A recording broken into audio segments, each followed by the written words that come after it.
আসসালামু আলাইকুম। এসএসসি পরীক্ষা পাশ করার পরে কে কোথায় ভর্তি হবো সেটা নিয়ে একটু কনফিউশনে পড়ে যাই। এইচএসসিতে ভর্তি হবো নাকি ডিপ্লোমা ইন ইঞ্জিনিয়ারিং করব। তো সে বিষয়ে একটু হালকা আলোচনা করতে চাই। সেটা হলো এসএসসি পাশ করার পরে যদি আপনি এইচএসসিতে ভর্তি হন তাহলে আপনার জন্য জেনারেল বিশ্ববিদ্যালয়, পাবলিক বিশ্ববিদ্যালয়, বুয়েট, কুয়েট, চুয়েট, মেডিকেল সহ সমস্ত প্রকার পাবলিক বিশ্ববিদ্যালয় আপনার জন্য ওপেন থাকবে। আপনি যদি এইচএসসিতে ভালো রেজাল্ট করেন, তারপর অ্যাডমিশন টেস্টে ভালো কিছু করতে পারেন, তাহলে আপনার জন্য বুয়েট, মেডিকেল সহ সকল পাবলিক বিশ্ববিদ্যালয়ে চান্স পাওয়ার সুযোগ থাকবে। সেক্ষেত্রে আপনার জন্য অনেকগুলো ভার্সিটি যেহেতু চান্স পাওয়ার সম্ভাবনা অনেক বেশি বেড়ে যাবে যদি আপনি আপনার কম্পিটিশনে টিকে থাকতে পারেন। আর যদি ডিপ্লোমা ইন ইঞ্জিনিয়ারিং ভর্তি হন তাহলে আপনার জন্য একটা সিঙ্গেল চ্যানেলে ঢুকে গেলেন। সেক্ষেত্রে কী হবে, আপনার ডিপ্লোমা ইঞ্জিনিয়ারিং কমপ্লিট করার পরে আপনার জন্য উচ্চশিক্ষার সুযোগটা অনেক কম। শুধুমাত্র একটা বিশ্ববিদ্যালয় রয়েছে, ডুয়েট। যেহেতু অনেক স্টুডেন্ট ডিপ্লোমা ইন ইঞ্জিনিয়ারিং ভর্তি হয় আর পাবলিক বিশ্ববিদ্যালয় যেহেতু একটা, সেক্ষেত্রে চান্স পাওয়ার সম্ভাবনা অনেক কম। অর্থাৎ আপনার জন্য উচ্চশিক্ষা সুযোগ অনেকটা ক্ষীণ হয়ে গেল। এখন ডুয়েটে যদি চান্স না পান তাহলে আপনার জন্য প্রাইভেট ইউনিভার্সিটি রয়েছে, সেখান থেকে বিএসসি করা যায়।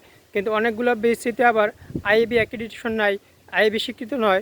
সেজন্য আপনার পাস করার পরে নামা শেষে ইঞ্জিনিয়ারিং লেখা যাবে না। এখন আপনি যদি ডুয়েটে চান্স না পান তাহলে আপনার জন্য রইল চাকরি। চাকরির ক্ষেত্রে আপনার জন্য ওপেন হবে 10ম গ্রেড। শুধুমাত্র যেখানে টেকনিক্যাল পদগুলো, অর্থাৎ 10ম গ্রেডে যেখানে টেকনিক্যাল পদ, উপশাখার প্রকৌশলী পদগুলো রয়েছে, সেখানে আপনি সুযোগ পাবেন। এখন সেখানে যদি আপনি সুযোগ পান তাহলে আপনি 10ম গ্রেডে ঢুকবেন। এখন সেখানে কিন্তু আপনার জন্য চাকরি একেবারে সহজ নয়, কারণ হাজার হাজার শিক্ষার্থী প্রতি বছর পাশ করে বের হয়, অনেক অনেক কম্পিটিশন। সেই কম্পিটিশনে যদি আপনি টিকে থাকেন তাহলে আপনি 10ম গ্রেডে জব পাবেন। অথবা রয়েছে প্রাইভেটের সুযোগ। প্রাইভেটের সুযোগে অনেক আছে, 10ম গ্রেডের মতো প্রাইভেটও অনেক সুযোগ আছে ডিপ্লোমা ইঞ্জিনিয়ারিং শিক্ষার্থীদের জন্য চাকরির জন্য। সেক্ষেত্রে প্রাইভেটে নির্দিষ্ট কোনো নিয়মকানুন থাকে না ওরকমভাবে বেতন বিষয়ে। কিন্তু সরকারিতে আপনি যখন 10ম গ্রেডে ঢুকবেন তখন আপনার জন্য সেখানে একটা বিষয় থাকে প্রমোশনের বিষয়। এখন প্রমোশনের বিষয়টা হইল, যেহেতু ডিপ্লোমা ইঞ্জিনিয়ারিং পোস্টের সংখ্যা অনেক বেশি এবং তার অনুপাতে সহকারী প্রকৌশলীর সংখ্যাটা কম, সেক্ষেত্রে প্রমোশন অনেক স্লো থাকে। কিছু কিছু উপসহকারী প্রকৌশলী দেখা যাচ্ছে চাকরি সার্ভিস দেওয়ার পরে 10, 15, 20, 25 বছর বয়সের পরেও প্রমোশন পায়। অনেকে আবার প্রমোশন পায় না, অনেকে আবার শেষ বয়সে প্রমোশন নিতেও আগ্রহী থাকে না। সেক্ষেত্রে দেখা যাচ্ছে আপনার চাকরির প্রমোশনটা অনেক স্লো হয়ে যায়, যার কারণে অনেকে হতাশ থাকে। পলিটেকনিকে ভর্তি হওয়ার পরে আপনি যেহেতু একটা সিঙ্গেল চ্যানেলে ঢুকে গেছেন আর আপনার যেহেতু পাবলিক বিশ্ববিদ্যালয়ে বুয়েট মেডিকেল চান্স পাওয়ার সুযোগ থাকে না, সেক্ষেত্রে সেকেন্ড ইয়ার, থার্ড ইয়ারে উঠে অনেক শিক্ষার্থী হতাশ হয়ে পড়ে। কারণ সে যখন থার্ড ইয়ারে উঠে তখন দেখে তার বন্ধুবান্ধব যারা জেনারেলে পড়ছে তারা বুয়েট মেডিকেল সহ বিভিন্ন ভার্সিটিতে চান্স পেয়ে যায়, ফলে সে হতাশ থাকে। পরবর্তীতে সে যখন জব লাইফে ঢুকে, অর্থাৎ 10ম গ্রেডে অনেক কম্পিটিশনের বিনিময়ে সে যদি 10ম গ্রেড পেয়ে যায়, তবুও সেখানে সে হতাশ থাকে। কারণ সবাই ভাবে চাকরিতে ঢুকলে মনে হয় 3 দিন প্রমোশন এবং উপর র্যাঙ্কে যাওয়া, কিন্তু না, বাস্তবতা সম্পূর্ণ ভিন্ন।